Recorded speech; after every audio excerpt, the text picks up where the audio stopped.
ఒకవేళ ఇంకా తన ఇంకా చూపిస్తున్నావంటే ఈయన నువ్వు గమనించుండి. ఇప్పుడు 5 ఏళ్ళు ఉన్నాయండి. ఒకవేళ ఆమె ఇంకా చూపిస్తున్నా, అతని ఇంకా చూపిస్తున్నావు, మిగతా 3 ఏళ్ళు ఎవరు చూపిస్తున్నాయి? నీ ఇంకా తిప్పి నీకే చూపిస్తాను. ఇప్పుడు ఒకవేళ పైన ఎటు చూపిస్తుంది? పైకి చూపిస్తుంది. అంటే పైనుంచి ఎవరు చూస్తున్నారు?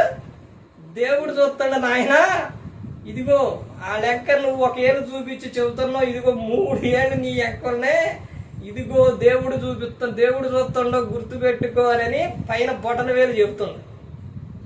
చూపుడు వేలేమో నువ్వు చేసావంటుంది. మిగతా 3 ఏళ్ళేమో నీ ఎంక చూపిస్తాను. చూసారండి?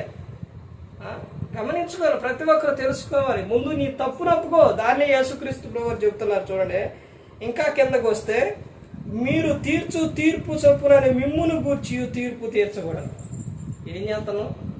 ఆమె విచారం చేసింది, తప్పు చేసింది, దొంగతనం చేసింది, ఇంకేదన్నా చేసింది అని తీర్పు తీరుస్తున్నావు. ఇప్పుడు నువ్వు కూడా అదే చేస్తే నిన్ను గురించి కూడా ఏమైంది? నువ్వేదైతే తీర్పు తీరుతున్నావో ఆ తీర్పు నీకే వర్తించింది. నువ్వేవా? నువ్వు దొరకవా? అదే చెబుతున్నారు. చూడండి అక్కడ ఏం చెబుతున్నారు చూడండి. మీరు కొలత చొప్పుననే మీకును కొలవబడును. ఇప్పుడు పూర్వం ఇలా ఇచ్చేవాళ్ళండి, స్వాళ్ళ మానికలు ఉండేవి కదా.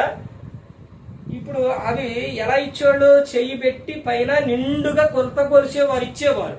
మానిక, స్వాల, గిద్దె ఇవన్నీ ఉండేవి. మరలా వాళ్ళు ఇచ్చినప్పుడు ఎలా ఇచ్చేవాళ్ళు? అట్నే నిండుగా ఇచ్చేవారు.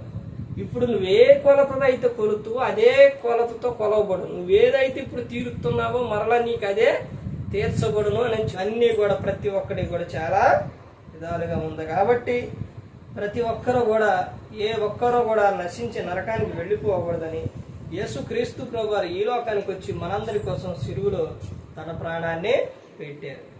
అందుకని ప్రతి ఒక్కరు గమనించుకొని, ప్రతి ఒక్కరు తెలుసుకొని, దేవుని భయభక్తులు కలిగి పరిశుద్ధాత్మ మాట వింటూ హృదయ శుద్ధిని కాపాడుకుంటూ క్రీస్తుని కోరి నడుచుకున్నప్పుడు ఈ లోకం ఇచ్చినట్టు పరలోకానికి చేరుకుంటారు. మరి ఈ విధంగా నిలబెట్టి మాట్లాడించిన తండ్రి అయిన దేవునికి కృతజ్ఞతాస్తుతులు చెల్లిస్తూ ఇంతవరకు శ్రద్ధగా ఉన్న మీకు ప్రభు పెట్టిన హృదయపూర్వకంగా చెల్లిస్తూ ఈ మాటలు ముగిస్తున్న అందరికీ వందనాలు.